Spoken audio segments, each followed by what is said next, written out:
Hello, and welcome back to the Wolf Den podcast. I am your host, Zenitsu, joined by my co host, Nako. This week will be a little bit off the cuff in terms of the topic of discussion that is going to be centered around color identity and archetypes in the Digimon trading card game. I was reading on Reddit a conversation where it's just like, I don't like the direction of the game, and then I was reading it and I was like, he basically was like, he doesn't like the fact that it's archetypal. And I'm just like, but that could be a I good really thing and a don't bad either. thing. I would say I would prefer broad color identity than I would like archetypical things, you know? I mean, Digimon Like, kind of does both. well, because you could be archetypical without being as archetypical as Digimon currently is. Like, I think we may have like broad archetype, preferably later, assuming that they don't just continuously ramp up the power curve.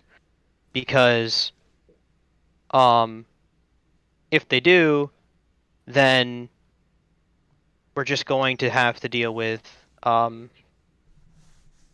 like the newest package being the best that's exactly where I don't want to be, honestly. And I guess we'll have to see how far into the game we get before I actually say like that's what's happening, because like I mean, easiest example is just the most prevalent, or the most examples of it is like Imperial Dramon. We had we've now had three full Imperial Dramon packages that have just continuously improved upon the Imperial Dramon formula. Like, you're almost not even using the original pieces at all, which I think is wrong. I think that's a problem. Yeah, so like the interesting thing in my perspective, it's just like they are taking the same I not really the same idea. They're taking the new mechanic and splitting it between and splitting the I don't want to say archetype, but splitting Imperial into two different play styles.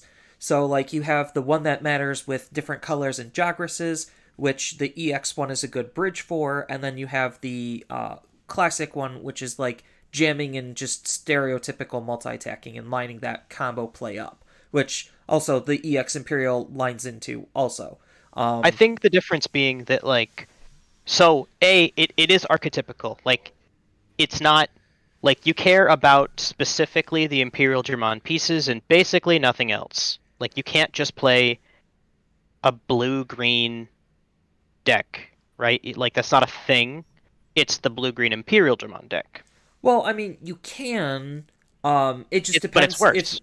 Well, It's what I mean. it depends on like the what tools are in the game for it. So like part of my argument in my head to that Reddit post was like, oh, well, we just don't have a whole lot of tech and tools to support exactly what he's trying to say. Like he wants like I play this blue card in my blue deck and everything just works out because it's blue. And I'm just sitting there and I'm thinking, yeah, but like when like think of it when we were building Black War Greymon as an example, like we're looking at our just our Agumon and Greymon cards, but there's so many that it became a little bit harder to figure out like what was the more optimized version, what should we be playing, what are the synergies that we're trying to line up, like, and that is still all inside of the grand archetype.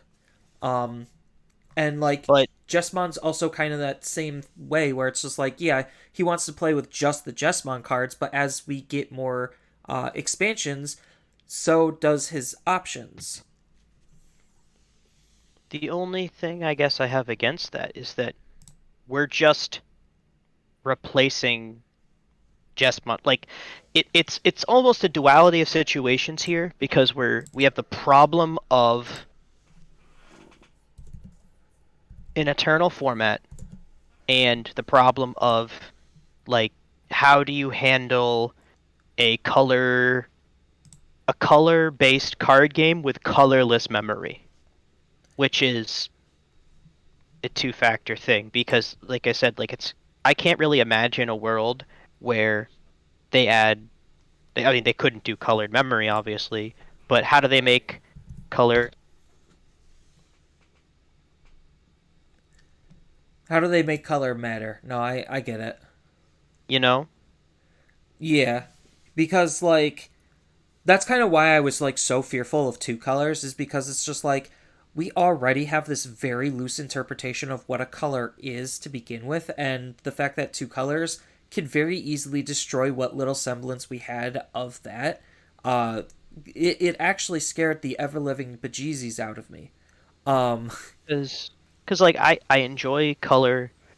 I like the colors are what drew myself and probably a bunch of others to the card games. But if the colors don't matter, or like so because they don't necessarily matter as much as they would, because you whether Jessamon is red or Jessamon is black or Jessamon is blue, like who cares?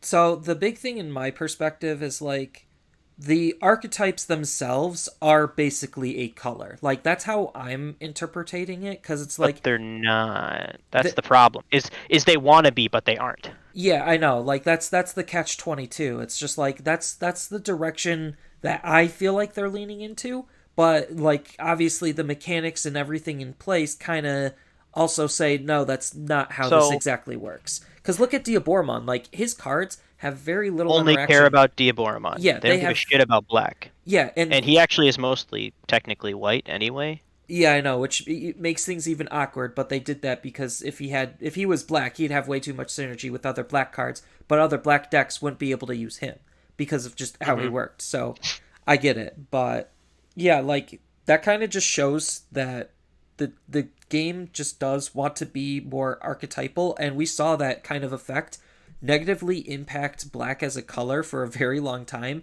because they were borderline unplayable because they had all of these different archetypes that had want like that didn't want anything to do with each other, and then you were left with a mediocre card pool that you could actually pull from.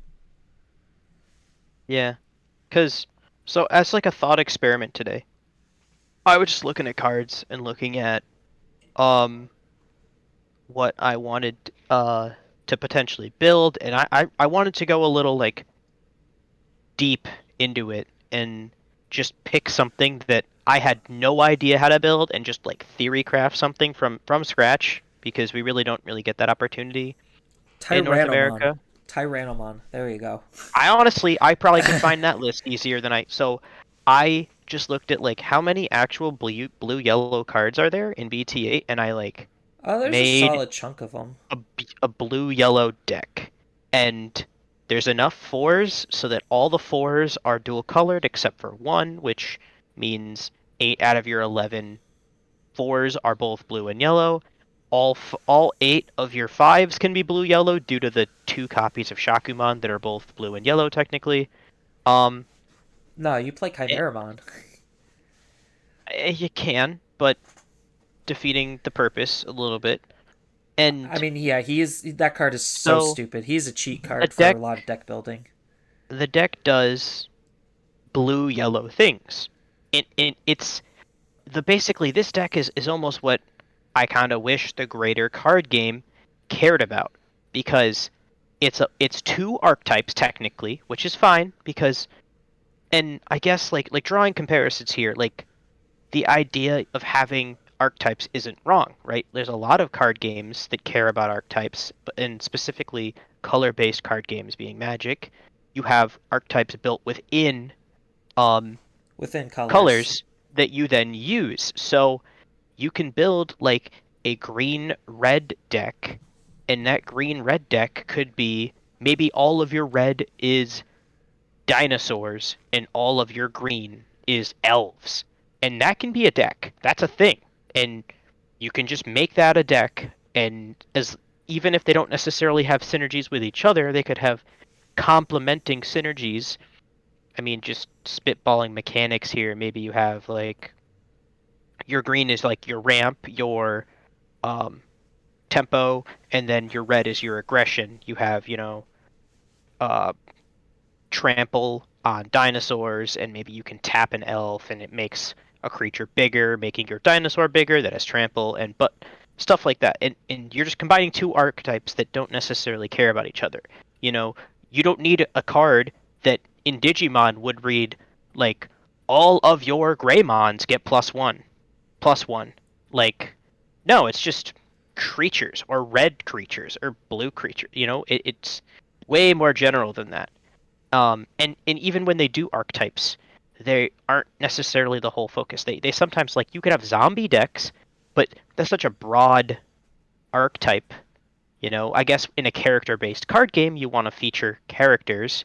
So, but we just don't really have the pool for that either. Like, Well, I don't know. Digimon also designs a lot based on lore. So, like, the lore is actually help dictating certain cards and their synergies and interactions with each other. Like, the classic one that I always like bringing back to is, like, why was Lord Nightmon so stupid? Well, it's because they previously made Lucimon. So, in season 4 of the anime, they interacted with each other, so that's why they made Lord Nightmon the way they did, was so that you have an easy way to be able to play your Lucimon. Why does Dynasmon mill yourself in yellow? That makes zero sense. It should just go to the bottom. Well, it's again the interaction to feed into its interact like how it wants to be played with Lucimon. It's trying to feed Lucimon to make Lucimon more playable. So like a lot of the Digimon's designs are like in that same style of vein where it's just like they want these very specific lore based interactions and you can only get that more from archetypal design. I think it's like a little lazier, and it's a little, I guess, it's easier. I say lazier, just maybe it's easier because like the idea that so yeah, Imperial German, right? Imperial German, you have your two lines that come together to form, different level 6 combinations, and those different sixes do different things, and it combines blue and it combines green, and you have blue mechanics and green mechanics. And but they only caring about each other is very lore relevant. That's fine, but it's restrictive, you know? You're restricting yourself for narrative's sake. Well, Um, part of it, like some of it does come from the mechanics itself. Like you could not play Stingmon um as an example. So like you're not limited to just playing Stingmon as like the green hard play level 4. So like I saw in some other Japanese lists they weren't even running Stingmon because he doesn't always cost 3. They were running what's that dinosaur from BT6? There was a dinosaur that's a level 4 that costs, here it is. They were running Parasauromon because he had better stats. Like it didn't matter that he doesn't have an ability because he was just a better card than Stingmon. Stingmon just has an ability that's a little bit more flavorful and you get more benefit out of. But like if the whole goal is to hard play a Digimon for 3 to Jogras easily with, Parasauromon is better in that regard because you're not restricted to needing certain things to line up and happen. who's Paris Armon? He is a BT6 common. Um, he is a level 4 green Digimon that hard plays for 3, evos for 2 off of a green, and then he has 5,000 DP. No abilities. Oh, Paris Ormon, yeah. Oh, god dang it, Kevin. I'm not. So, I can't talk to him right now. I mean, it isn't only well, so actually, let me it's because he interacts with things differently. So, um, Well, that's what I'm saying. Like you don't necessarily like the cards are fulfilling a very same role, but like that's the but one is more synergistic and just a little bit of a no-brainer if you watch the show, but the other one is like you could approach the game a little bit differently because of how because the actual differences inside of the card. Like the goal is to use them the exact same. It's just their uses outside of that goal are different. and Stingmon evos off of blue or green. Yeah, but you're That's not you're not evoing Stingmon. You're hard playing him. you are if it's the only one you have. Well, that's what I'm saying. Like So, it is um, easier to use Stingmon, but Parasauromon, just as an example, could be a comparable card to like if I'm just hard playing this card 100% of the time, not even worrying about the evolution, they are functionally almost the exact same in that regard. The easiest example is like the flexibility offered, but also the like inherent restrictions required of some like the EX1 Imperial like package. It's it just says I don't give a shit what you're playing, but it better be Imperial. If this Digimon has three, if it has Imperial Dramon, if this Digimon has free, if it has Imperial Dramon, like I mean, that. yeah, that's Those mechanics by themselves restrict you to using like 4 or 5 cards. And the problem isn't necessarily that they're like good. It's that they're the best because there's less flexibility in designing a good EX1 Imperial Dramon deck when all your cards reference each other and you have like 4 or 5 different options. Your deck flexibility is I mean it's I would even go as much as I enjoy the mechanic, um like X antibodies the same thing. And the only reason you don't necessarily have that problem, where you like, well, I just put all the X antibody cards in and there's the deck, is because there's actually more X antibody cards by BT9 than there are deck slots. So that's how they technically solve the choice of instead of which 50 cards are you going to use, it's which 50 of these 65 are you going to use. And you usually just replace again like the oldest ones. I Almost exactly. I mean, like, yes and no. There's different things that they could do. Like the X antibody example.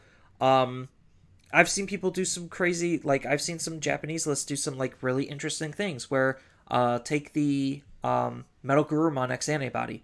They were playing it off of a black Metal Gurumon because you could do that.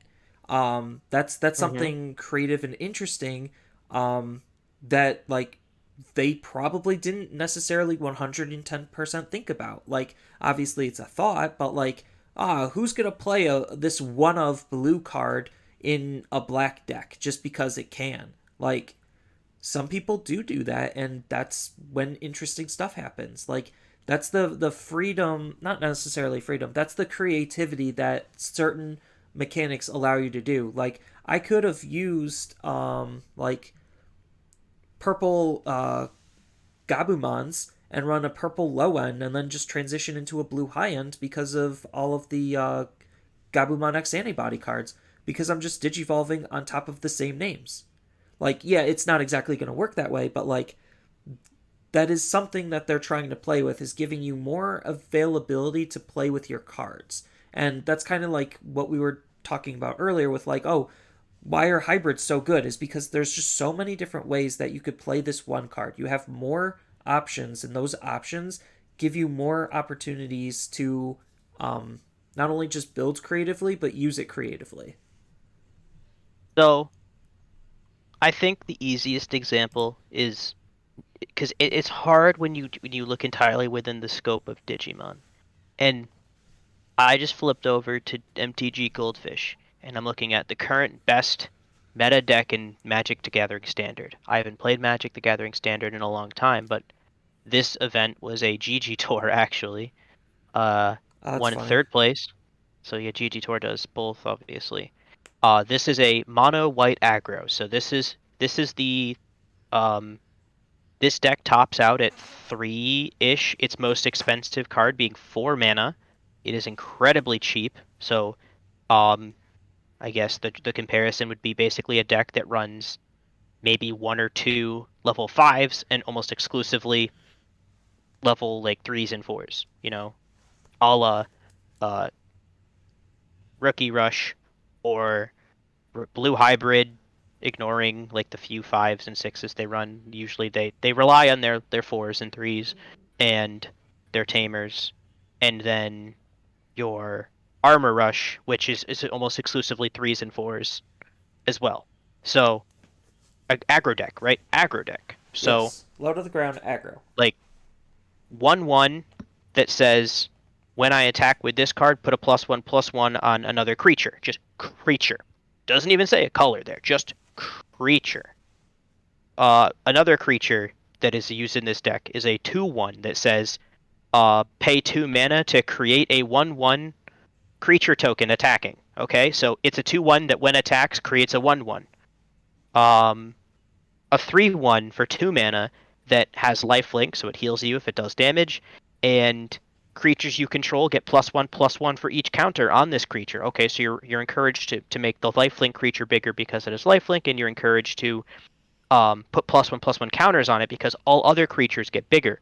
So this deck is basically like the go wide army style that white aggro decks have been. It's not necessarily this is I guess more of like a Commandramon kind of thing where I don't need a bunch of little things just to like push you over the edge. I create one dominating board state that just overwhelms you, even though it's still aggressive, obviously. Well, that's what And Rookie Rush was like, literally. Like, the cards but had almost no interaction with anything that they were doing. It was just, I spawned bodies. but Oh, I they have Starmons. Now I they use also my had no bodies. interactions with each other either, though, is the point though. Like these are at least benefiting it, like they're interacting with each other.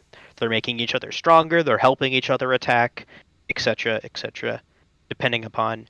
And then the but notice like they all happen to be like white warriors, white humans, white knights, but it doesn't matter for this deck at least. It's just low efficient creatures that all happen to be white.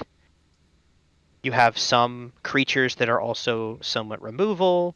Yeah, but Magic With is also a little bit of a different beast. Like, it is actually a completely different game, and deck structure, card design, and everything are yeah. like in worlds apart. They are just worlds apart.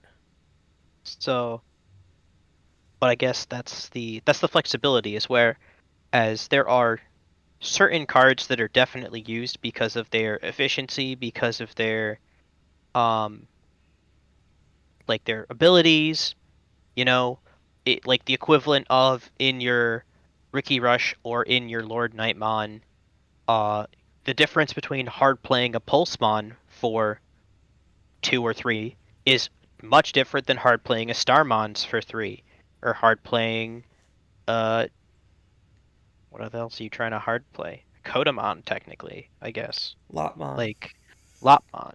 They're just they all cost roughly the same. They all do slightly different things. And the differences in them are your choices in the deck, but and they all those things just do mechanics. They don't care about each other. It's because it's what I didn't necessarily like about Yu-Gi-Oh towards the latter end of my playing it before it got to what it is today when it was still much more like Digimon is now, I guess, except with interactivity. Um and it was just okay, which deck are you playing? And you could say a word and you just played all of the deck with that word in it or all the best cards with that word in it. You know, the colors, I mean, it's a colorless game. There's technically like um darks and there's attributes, but they're mostly irrelevant unless you're playing an attribute based deck. So you played like and it's something that I don't necessarily want Digimon to be. I would prefer it not necessarily be because it diminishes I think the color system when you're saying, "Well, I'm playing red Jessmon or I'm playing red Shoutmon or I'm play like they're just all slightly retextured reds, I mean, you know, like, yeah, and you can't because use their pieces intermixed with each other. You can't just use unless it's one really agnostic like card. like starter deck Greymon, and then it becomes a staple, and that's kind of like But that's how staples are made, and that's why cards get expensive. It's like that's why Davis is so expensive, is because like there's just no better card to use than Davis because he's looking for different colors. They're not specific on what he's looking for. Like they could have made him say, look for a free card. Like you mhm. still have lots of free cards that he could still use just because free extends past Vmon. Um, But there's ways to make it so like and that's I think the difference is that yeah, you but have like the this more almost uncanny valley. You have your Yeah, but playability in its generality and your playability in specificity and nowhere in between. yeah, but like the thing is, like the system that they're trying to come up with, or at least in my interpretation, the more it's expanded on, the more it becomes basically it loops back to what you want. It's like they're creating subcolors within colors and subdecks within decks, and like once those options become expanded upon enough, then you kind of get this open pool of cards that you could choose from. Like the Agumon thing. It's just like there's so many Agumons. What's the best one? What do I use? What do I need in combination? Like that's it loops back into itself because it's just like Jesmon. I only have one line of Jesmon cards. Guess I'm running that one line. Well, now imagine if there's 4 or 5 lines. Then now you really have to start evaluating and picking which ones you want, and then the deck starts to get fleshed out. And then on top of that, I only have one Jesmon line. What am I going to run with that one Jesmon line until it gets further fleshed out? Like that's where X antibodies was, where it's like BT6. What the heck do I play with it? It only wants its one line. So what do I include in that to help that one line forward? And like then you get like all these interesting sub packages where it's like I'm running a cyborg sub package. Why? Because I want to try drawing cards, and like cyborgs also can throw down their inheritable sources and all that jazz. So it's just like I don't know. There's still just a lot of ways to go like approaches to deck building to kind of mitigate some of those archetypiness. And once they start diving deeper into said archetypiness, then it loops back into itself where there's too many options and now you actually have to start picking. So like in Yes that and no. like we're in that middle area where it's just like they're starting to get more options, and that makes deck building easier because now we just literally run the best of because that's all we have. So once that's expanded upon again, then yeah, then it kind of loops. I I see what you're saying, and I that's a very, I guess, optimistic outlook to have potentially because like you're right. I think well, I guess the best example we do have is like Black War Greymon and how you're using a combination of cards of different Agumons that do different things, and the Greymons kind of only do one thing, but that's fine because there's only a couple Greymons. But I think the problem being is that is currently, I guess, the only example, really, of of cards or archetypes that they having like added support for, and not just replaced. Because that's what I don't want to be. Because what's the point of an eternal format if they're just going to keep raising the ceiling? So It's examples again being so we have our Jesmon line, right? Jesmon's a great deck. Jesmon's been a decidedly competitive deck. Jesmon starter deck is being printed now. They knew that they couldn't add Jesmon support without restricting Savior already, which limits our options. And now, all like the Jesmon, people are memeing on it. I mean, it's way out there, I guess, for us, but it's just better, and it's super restrictive. It is better and restrictive, and the Ragnarlord support is better and restrictive. Like you're going to well, be using the old Ragnarlord cards because there's only 2 packages. Like how right. many? And like then they just need to keep expanding upon that, and like certain Digimon types and lines will be easier to expand upon than others.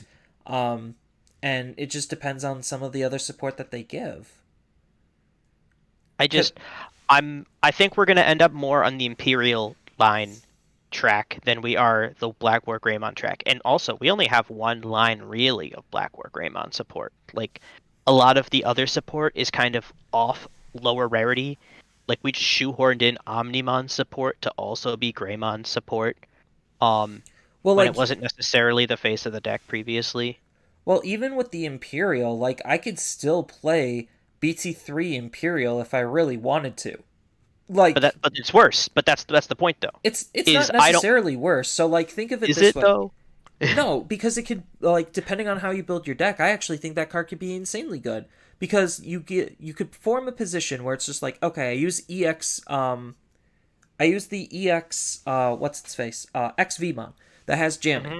So that's already interacting or wanting to be interacted with the BTO3 Imperial. So I could be like, okay, swing, then Jagras, like let's just say I have a Stingmon just sitting on my field also, just for the easy sake of the example. So I could swing with that card, Jagras right away, go into the new Pyldramon, get 2 swings, then Digivolve for 3 on top of the Pyldramon that just swung 2 times on top of the 1 swing from the XVmon, and now I could restand and get another swing, and then I could end the turn by Blitz Omni. Like, that line is still possible. Like, the card is still not bad because of the other cards that it's interacting with to make it useful. It's just up to the player to decide, like, how I want to build my deck to try to incorporate that to make that happen. Sometimes, yes, the newer stuff is just going to be easier to use. But like it doesn't necessarily completely obliterate the old options. Like in BT7 or in BT6, people were still playing with War Greymon from BT4. It's like the card is still just good just because he's a good aggressive yellow card. Like he didn't have anything to do with anything and like yeah, if there was a better option people would play it, but like it is just in an infancy state where we just need more tech and tools and more options. Magic's a game where it's just like, oh, one set has like almost 300 cards. That's the equivalent of 3 Digimon sets in one. Like, I can't compare apples to apples, and Digimon has more colors also, so it's like semi restricting itself on how much support each color is getting. Like, that's the big difference is like the card pool just is not there, and I think people who are like feeling the same sentiment are like in that same boat where it's like yes, the card pool is not there, everything is feeling super archetypal, everything feels like it's replacing itself, but at the same time it doesn't necessarily have to be that way because of the decisions you can make as a player. Like yes, it's easier to play the newer stuff just because sometimes it's easier to just get the newer stuff. But like we see cards like BT1 Magna Angemon where it's just like that card is still just that good. Just because of the Until different it gets synergies they could play printed with. better. I mean, There is no better option for it though. That's the problem. at the It's moment, yet right, but if it's they been a just year. print so like they could just print another card that just says it is a 6,000 6 to hard play on play recovery 1. Like they could just print that. Is that going to be better than the Magna Angemon? Depending on the synergies that line up with it, maybe. Like it doesn't even have to have an inheritable effect. Like it's just expanding the card pool to give us more options is like what we really are asking for. And like they're just trying to design based off of what Digimon as an IP is, on top of trying to fit it in the context of what the card game is trying to play like. I guess my final sentiment, which is just that they already are so restricted, where they have more colors to deal with, they have fewer cards to print, and with those two things against them, they still then choose to make very specific cards. Aldemon. While this Digimon has hybrid or 10 warriors, it doesn't activate security effects. Well, you just labeled the two decks that this can go in. If you print something that says 10 warriors, or if you print something that says hybrid, this is a playable card. Otherwise, dumpster fire. Irrelevant. Even when digivolving with a hybrid. So, Aldemon as a card, it fits in one red deck, two red decks by its two usages, but that's only partially true because when digivolving, if a card with hybrid, so it fits in one deck. So every red hybrid card they print in Infinitum, Aldemon's a playable card, but they used a whole red slot for that. They're almost making, yes, like you said, like sub colors. Like red hybrid's almost its own color, but That just makes it harder to build decks or more restrictive to build decks. And I don't necessarily think that's wrong though. Like that's my interpretation because it's just like yes, it is more restrictive, but then it just is up to them to give us the more options to make it less restrictive just because of how restrictive it is. It's like, okay, it wants to be playing around with red hybrids. Well, now what if they introduce hybrids later that's two colors? Now it's broken wide open and now that card is way more playable. We don't have that tool yet to be able to utilize that card differently than what limited resources we have. And it's like that's the problem with what a lot of people were feeling with like sets literally 1 through 5 is like they were just creating cores and shells and identities, and yes, we kept having to replace them because they were getting more synergistic and they were getting just various different tools that we don't need the old ones for because they're just expanding upon the tools that we already have. Like blockers as an example. Nobody's running the generic blockers partially because of just how the game changed, but partially because they just don't fit inside of the decks anymore. It's like Because they require you to run their archetypes and not generally playable cards. yes, but And also just that you want like I could just throw in blockers into all of my decks, but that's not going to make my deck better just because it's a generically playable card. Like just because a card is generically playable doesn't necessarily make it good. because I guess that's just the conflict of like design choice is they're making the cards that are more specific better. The power budget is dedicated to specific cards for specific, so they're almost allowing, and we've seen I guess examples of them being wrong in the past or them not understanding certain things in the past. But so they designed the power budget for yellow hybrids, and they printed a bunch of yellow tamers. They printed a bunch of yellow hybrids that care about having being evoed off of tamers, and then they printed their actual like their boss monster is kind of irrelevant, right? No one uses ancient Kazemon. Like, oh, I think actually nobody uses ancient Kazemon. It's not the red. It's not the yellow hybrid Digimon, which is so they got the power budget wrong in that sense. As far as if they wanted it to be the face of yellow hybrid, they should have made its ability stronger or given it a different ability. You know, if honestly you just like Kazemon or Kazuchimon is a great example. Kazuchimon is flavorful, Kazuchimon is strong, and it is generically playable. Kazuchimon does not say, if this says free in its traits, recover one when digivolving, or while you have one or more Harrismon on the field, gain security attack +1. It's just Kazuchimon. Like, Kazuchimon's a great card. I love Kazuchimon. And it's potentially always going to be something you can consider when building a yellow deck, assuming there isn't a archetypical boss monster that fits in with whatever you're trying to do that is just power budgeted higher because it's more specific. Well, I think like the specificity does warrant higher power because it's something you have to line up.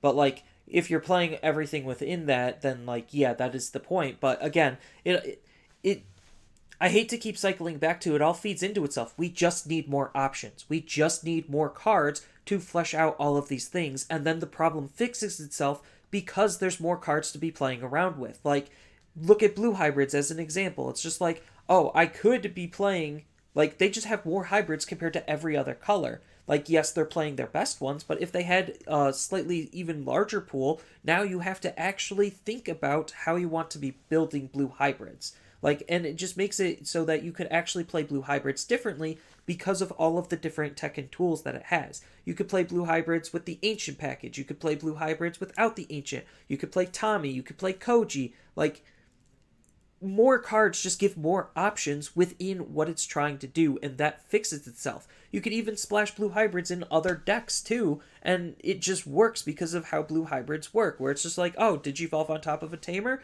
Doesn't tell me which tamer I need to digivolve on top of. Sure, okay, generic tool, just made.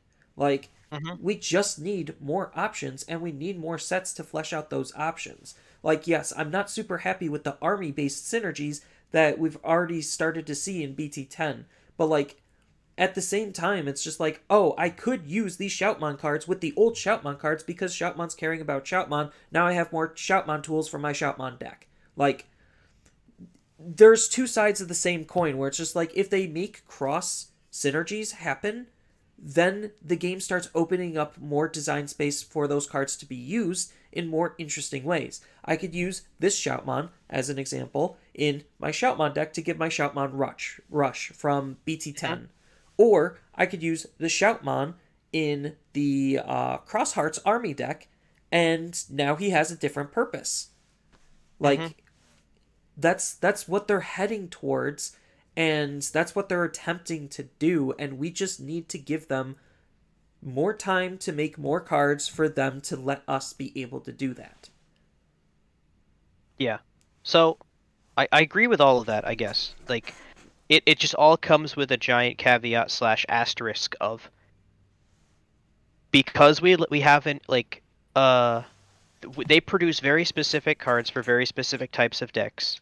Um their power budgets are just permanently scaling, and the game's getting faster, the game's getting stronger, and the only downside of like the or I guess the only counterpoint to like we just need more cards is we will get more cards, we'll just use the new cards instead of the old cards because they'll have to keep pushing the power budget. Like I guess I would love to see a world where they they just lightly touch an old archetype like Shoutmon. They don't need to print a whole new 5 Shoutmon cards. They can print like I guess they did with the BT7 Jesmon Huckmon, right? The BT7 Huckmon. It they didn't need a new Jesmon. We only have one Jesmon. We don't need a whole new 3, 4, 5, 6, 7 because if we get a whole new 3, 4, 5, 6, 7, it's almost decidedly going to be better than the old 3, 4, 5, 6, 7. And until that's true, I ride that hard line because I honestly I I honestly hope to see the day where they announce a bunch of new cards for BT11 and it's a bunch of Blackwork Raymon cards and we're like, oh, this is actually just worse than Galmon. Oh, thank God, we can just use Galmon. But that has literally never been true. Well, I mean, right now with the Jesmon starter deck, I actually still am looking at the old Jesmon cards, and I still think the old Jesmon cards are better than the new ones. By far. Like, you use the new Jesmon as a good support to try to act as a game finisher. Obviously, the old Savior is just that much better than the new Savior because of the multi-attack potential. The plus 1000 DP really does not matter on Jesmon at all. If he's going to die, he's going to die, and that plus 1000 isn't going to save him unless it's coming from the Sistermon. But, like, that just gives you the option to start figuring out, like, oh, maybe I don't want to delete my opponent's Digimon, and maybe I do value the DP to make my Jesmon harder to kill. Like, it's giving you those options. But, like, the Jesmon starter deck, I looked at all the Jesmon cards, and I'm like, the majority of these aren't that much better than what Jesmon already is playing around with. It just makes the Jesmon deck more consistent because it's more Jesmon tools for it to interact with. But they're not strictly better. Like, if I had a choice between Jesmon A and Jesmon B, I choose Jesmon A every single time. The Blitz, cool, that's nice, but it doesn't deal me multiple instances of damage, and it's harder to use.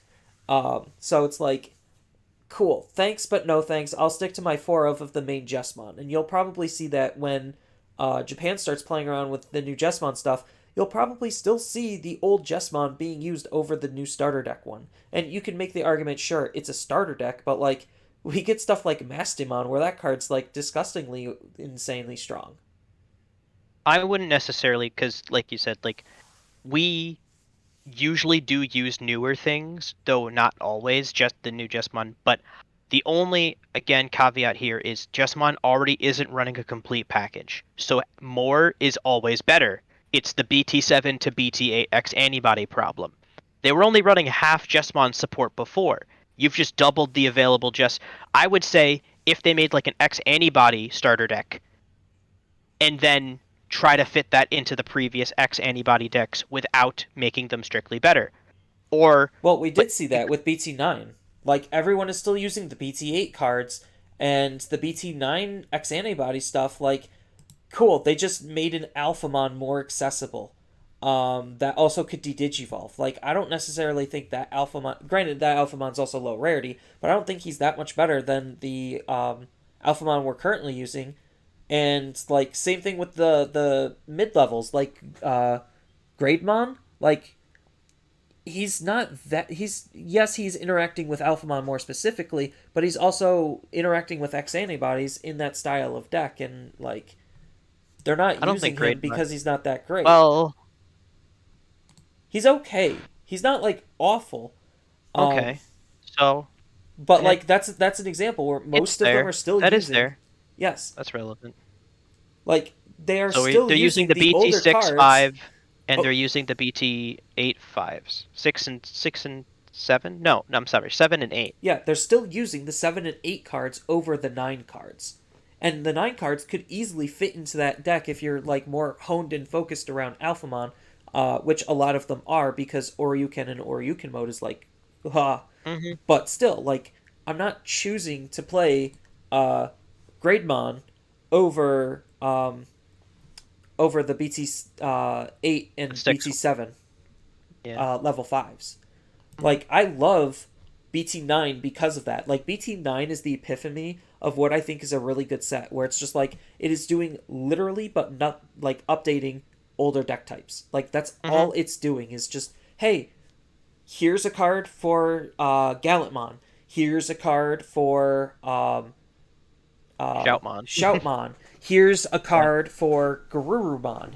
Here's a card for Angemon. Here's a card Mm-hmm. for Armor Rush. Like, it's literally doing nothing but just taking what we already have and just updating them with X antibody stuff.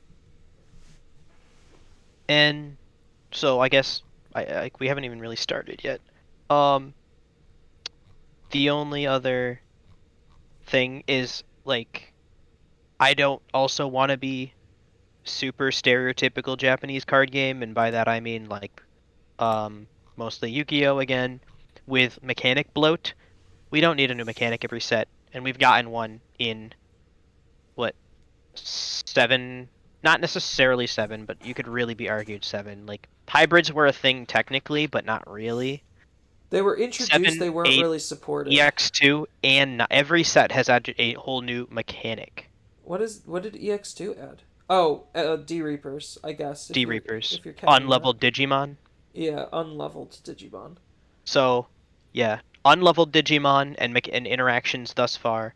Then, BT9 obviously X antibody mechanic. Well, okay, 7 so also, or 8 also adds armor rush or armor in Digimon's armor and defense, Jogress. yeah, in Digimon's defense, Magic is still trying to do new mechanics. Like, yes, they have a wheel that they spin for reoccurring mechanics, but they still try to shove new mechanics down our throats.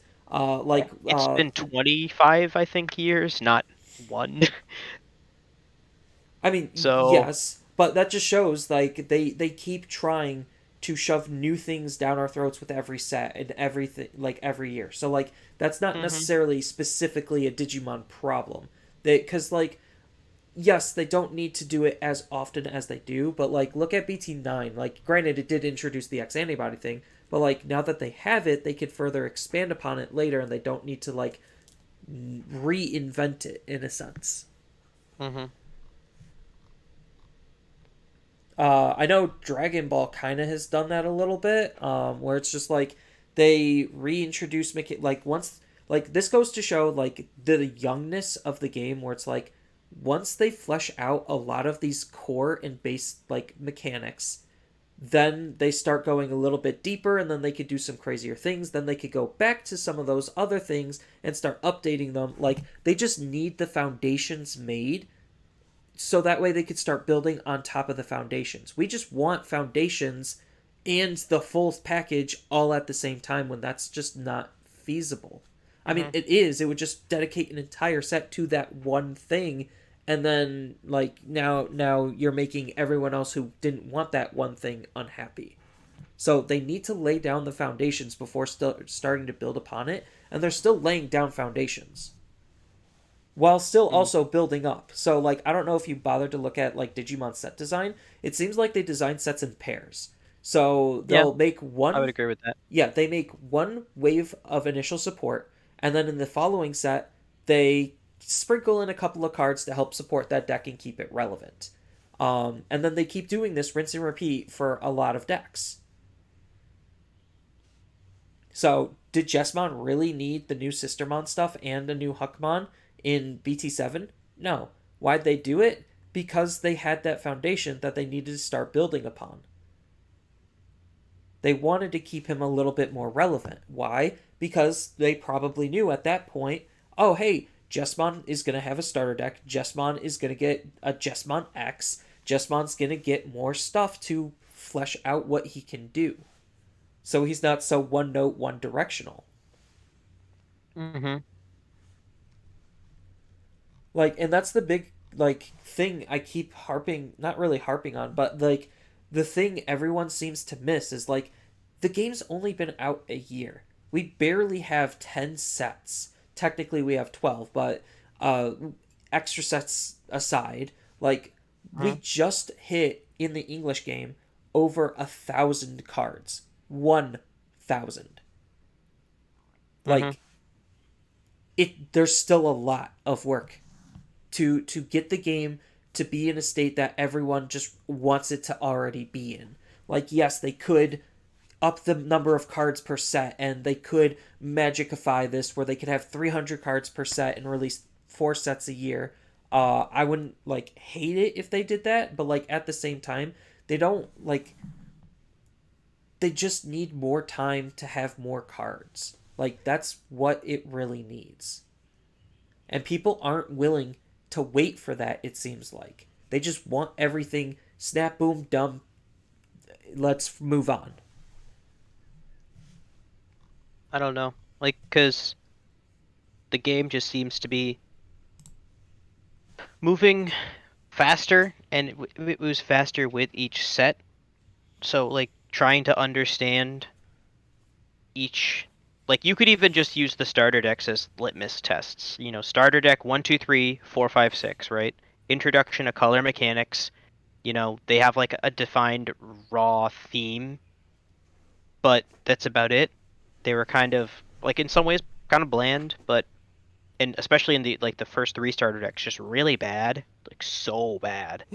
Um, and then you get the other 2 starter decks, you know, Gallantmon, Vmon.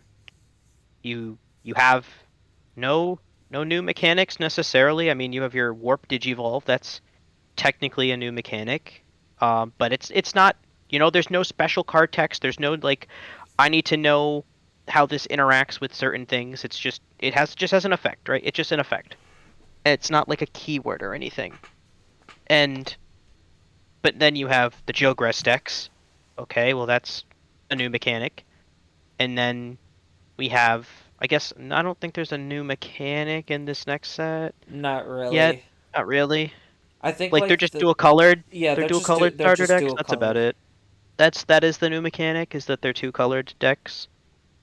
But it introduces it like so were the last 2, but they also like were the Jogress starter decks, right? These are like Jogress is the focal point here.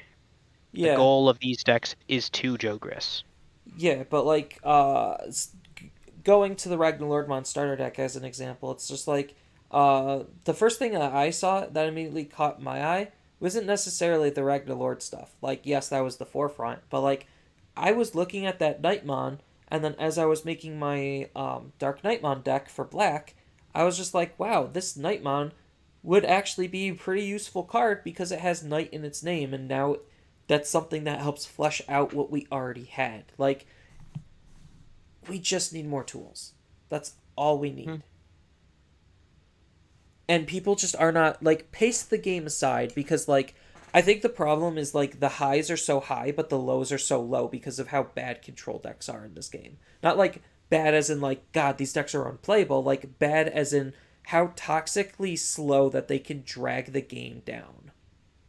I think like cuz I really was trying to go over this with one of my friends, and I think it's just that like because of the finite nature of the mechanics, the goal of like playing against security control or something akin to it is you have to bleed them of resources, but your ability to aggress is limited, but their ability to control like has to stay the same almost because you start because of the memory system kind of like the thing about control decks and magic that maybe makes them worse, maybe makes them better, really depends on your personal um traits or whatnot.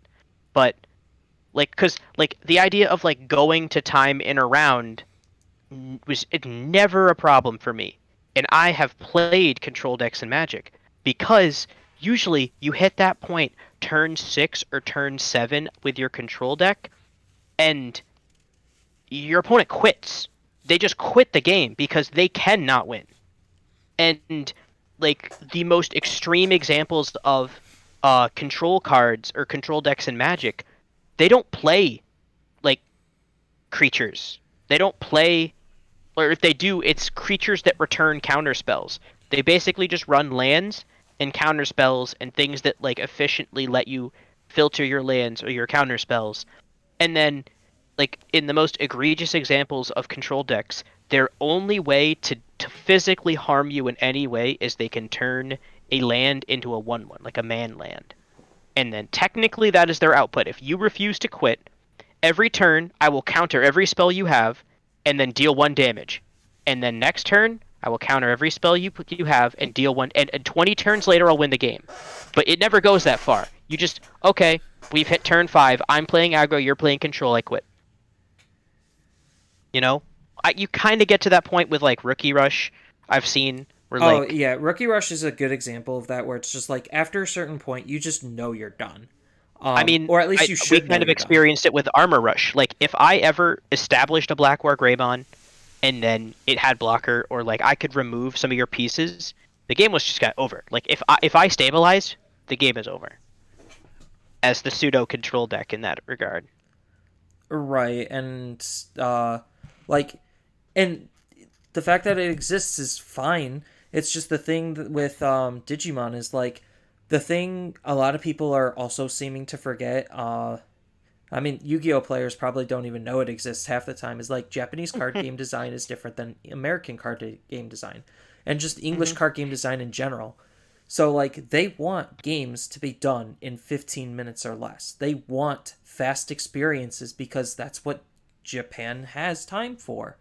And But they that's like, somewhat they print slower cards, almost like. But I guess you don't have as many. Like, you can't have that. Like, Magic has cards that if you actually spend 7 or 8 mana on something, it is like ridiculously game-ending, powerful, will win the game every time. Kind like, I mean, the easiest example is Blue has literal extra turns. I take an extra turn. That is like in a memory-based system. Like, you just have I hard play my Magna Angemon for 7. I'm the control deck. That's not the same thing. But you also can't do that on turn 1 in Magic. Obviously, that's a like you have to build up to that and then hope that by casting that spell, your opponent has no way to cancel it because if they do, you probably are in a very pretty bad position. But right, that just goes to show the differences in the game and like how card evaluation is like not necessarily skewed, but just like it's not a perfect 1-to-1. you can't because things are have costs that just can be paid. You can choose to pay more to a degree, whereas in Magic, it's that restrictive nature of I have a like a 6 cost creature. I have to have 6. It is a resource I must acquire, not a resource that I just can choose to spend. I can just like technically on usually like even potentially turn 2, depending on like especially against hybrids, turn 2. I can slam a level 6 on turn 2 almost every game. I lose probably for that, but I always have that option. I play Lord Nightmon on turn 2. Your turn. I give you 10 mana. Well, that's why Megazoo is like so good at the beginning because the limited options, like how do I respond to this? Like I have lots Hmm. of cards that I can play and stuff to do, but like at the end of the day, if I don't deal with that threat, it's still a threat. Hmm. Yeah. And like we've seen And this where it's just like I could spend an exuberant amount to get rid of your threat, and then if you have nothing to follow up with, cool, you start to crumble. it would almost favor like a Hearthstone kind of like system where we both start out with like maybe like instead of 10 to 10, the original um memory is like 3 to 3, and then on turn 2 it goes up, and on turn 3 it goes up, and it slowly pulls outwards until by turn 5 or 6 or 7 you're actually at the full 10 to 10 mark. So the ridiculously expensive plays just aren't possible early on. I mean, as something interesting, I don't hate that idea by any stretch of the word. It definitely would The game isn't evaluate. designed for that though, Yeah, you know. it's clearly not. And it would be interesting if like how cards would be changed and evaluated because of that. But regardless, and like physically, Hmm. that's not exactly the most feasible thing to track. It's just like, okay, now what? We're supposed to expand this ruler that we have? Hmm. The only thing that would do, like my I just rough translation of that is it would significantly impact hybrid decks, kind of, because they do tend to give more mana on the early turns. Now, 3 and 3 is fairly generous. If I said maybe 2 and 2, it becomes way harder. Try and spend 2 or fewer mana, and if you can't spend 2 or fewer, you just do nothing.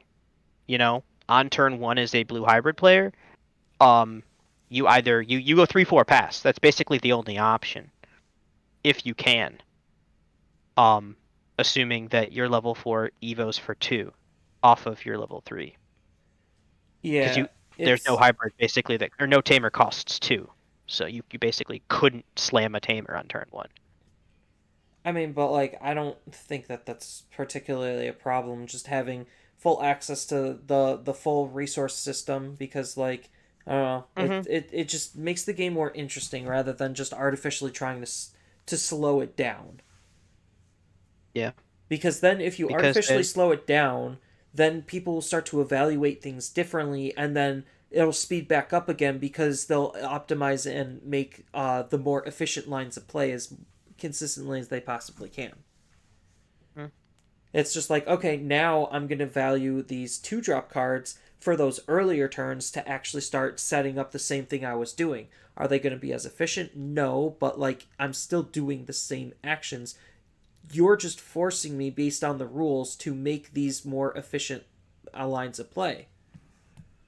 Hmm. And like the efficiency cards are still good. Like people don't realize like evoing for 1 on level 4 is still good. It's just building up a stack and then just having it fall down, that feels pretty bad. And that's why like big stack decks are kind of falling out of favor, and they're trying to fix that with alternative ways to have big stack decks. So like that's why Jagras, I mean, granted, Jagras mechanically is almost what it's trying to do in the show, but like that's why it's kind of the way it is. It's just like, oh, you take these 2 stacks, combine them, you have 1 Digimon. Now I didn't have a stack on any of these. Now my 1 Digimon actually has a stack. Is he gonna die in a turn? Sure, but it was less resource intensive for me to go in Jagras rather than try to waste like 3-4 turns to build it all the way up. And with that all said, it's time to close it out for this week. Thank you all for watching/listening, and goodbye.